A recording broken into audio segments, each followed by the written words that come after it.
एक तरफ वेस्ट है, अमेरिका, नाटो, यूरोपियन यूनियन, और दूसरी तरफ दो सुपर पावर रशिया और चाइना, जो क्वाइटली एक नया ग्लोबल इक्वेशन बनाने में लगे हैं। रशिया जहां मिलिट्री पावर में एग्रेसिव है, चाइना इकोनॉमी और डिप्लोमेसी से दुनिया पे कब्जा कर रहा है। इन दोनों ने जब से अपना अलायंस ओपनली शोकेस किया है, वेस्ट के लिए एक नया जियोपॉलिटिकल नाइटमेयर बन गया है।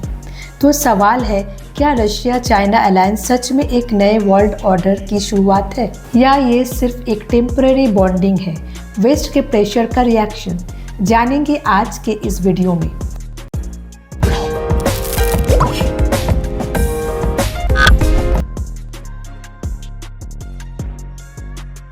रशिया और चाइना दोस्ती की शुरुआत कहां से हुई?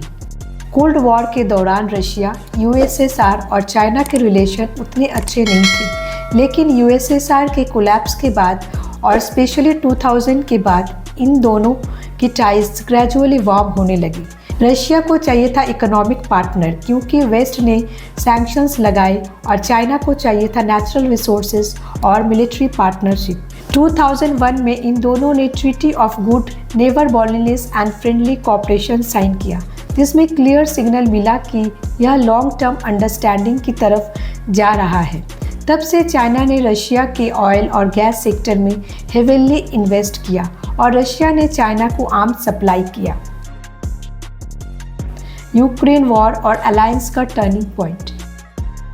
2022 में जब रशिया ने यूक्रेन पर अटैक किया तो दुनिया दो कैंप्स में बट गई। वेस्ट ने सैंक्शन लगाए, वेपन्स दिए यूक्रेन को, लेकिन चाइना ने ना तो रशिया का डायरेक्ट सपोर्ट किया न अपोज किया। इंस्टेड उसने न्यूट्रल बनकर डिप्लोमेटिकली रशिया का शोल्डर बना। चाइना ने रशिया के प्रोडक्ट्स खरीदने शुरू किए, एनर्जी डील्स बढ़ाई और नो लिमिट्स पार्टनरशिप का अनाउंसमेंट हुआ, जो इस बात का इंडिकेशन है कि यह दोस्ती सिर्फ टैक्टिकल नहीं, स्ट्रैटेजिक है। वेस्ट के लिए ये एक रेड फ्लैग था। दो ऑथराइजेशन पावर्स एक साथ आकर रूल्स बेस्ड ग्लोबल ऑर्डर को चैलेंज कर रहे थे। अलायंस का गोल, मल्टीपोलर वर्ल्ड। रशिया और चाइना का जॉइंट विजन क्लियर है। वो दुनिया को यूनिपोलर, अमेरिका डोमिनेटेड नहीं देखना चाहते। दोनों चाहते हैं कि एक मल्टीपोलर वर्ल्ड जहां पर कॉन्टिनेंट में अलग अलग पावर्स हो और वेस्ट की मोनोपोली ना हो।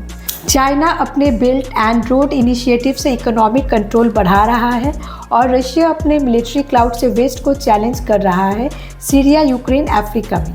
ये दोनों मिलकर वेस्टर्न सैंक्शंस, डॉलर डोमिनेंस और नाटो एक्सपेंशन के खिलाफ एक पैरेलल ऑर्डर तैयार करना चाहते हैं, और इनकी साझी इंस्टीट्यूशन भी बन रहे हैं, जैसे ब्रिक्स, संघाई कोऑपरेशन ऑर्गेनाइजेशन SCO, जहां वेस्ट का इंटरफेरेंस नहीं होता। वेस्ट की चाइना टेक मिलिट्री और करेंसी। रशिया चाइना का पार्टनरशिप सिर्फ सिंबॉलिक नहीं है, ग्राउंड पर भी इनकी joint military exercises, space cooperation और डिफेंस टेक्नोलॉजी एक्सचेंज हो रहे हैं। चाइना रशिया के फाइटर जेट्स, मिसाइल सिस्टम्स और न्यूक्लियर टेक में इंटरेस्ट ले रहे हैं। रशिया ने चाइना के सर्वाइलेंस टेक और डिजिटल करेंसी अडॉप्शन से सीखना शुरू किया है।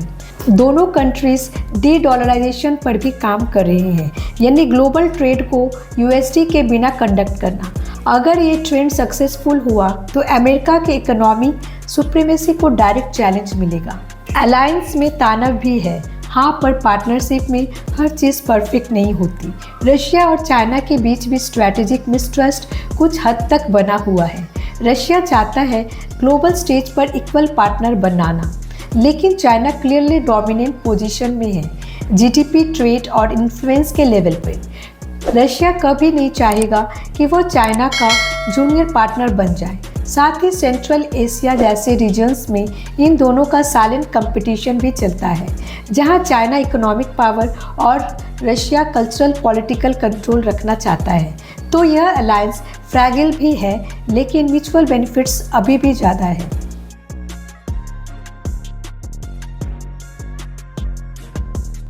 आज के टाइम में जियोपॉलिटिक्स बाइनरी नहीं है, सिर्फ ईस्ट वर्सेस वेस्ट नहीं, बल्कि मल्टी लेयर्ड राइवलरी बन चुकी है। रशिया चाइना अलायंस दुनिया को एक ऑल्टरनेटिव दिखाना चाहते हैं, जहां डेमोक्रेसी या ह्यूमन राइट्स के नाम पे इंटरफेरेंस ना हो। ब्रिक्स, BRI, SCO जैसे प्लेटफॉर्म्स एक नॉन वेस्टर्न अलाइनमेंट बन रहे हैं। अगर और कंट्रीज जैसे ईरान, टर्की, ब्राज़ील इस ब्लॉक की तरफ मूव करते हैं तो यह ट्रूली एक पैरेलल वर्ल्ड ऑर्डर बन सकते हैं, जिसमें चाइना ब्रेन होगा, रशिया मसल और वेस्ट के लिए एक सीरियस लॉन्ग टर्म चैलेंज। तो आज के वक्त में रशिया और चाइना एक ऐसा एक्सेस बनाते जा रहे हैं जिसका एम है दुनिया के पावर बैलेंस को शिफ्ट करना। लेकिन सवाल ये नहीं है कि अलायंस स्ट्रॉन्ग है या नहीं, सवाल ये है कि दुनिया इस चेंजिंग इक्वेशन को कैसे हैंडल करेगी। क्या ये कोलैबोरेशन दुनिया में पीस लाएगा या नए कॉन्फ्लिक्ट्स? आपको क्या लगता है, यह अलायंस एक सर्वाइवल मूव है या डोमिनेंस स्ट्रैटेजी? कमेंट करके अपना व्यू जरूर शेयर करें। और ऐसे ही deep and powerful geopolitical content पसंद है तो वीडियो को लाइक, शेयर और चैनल को सब्सक्राइब करना ना भूलें। Thanks for watching.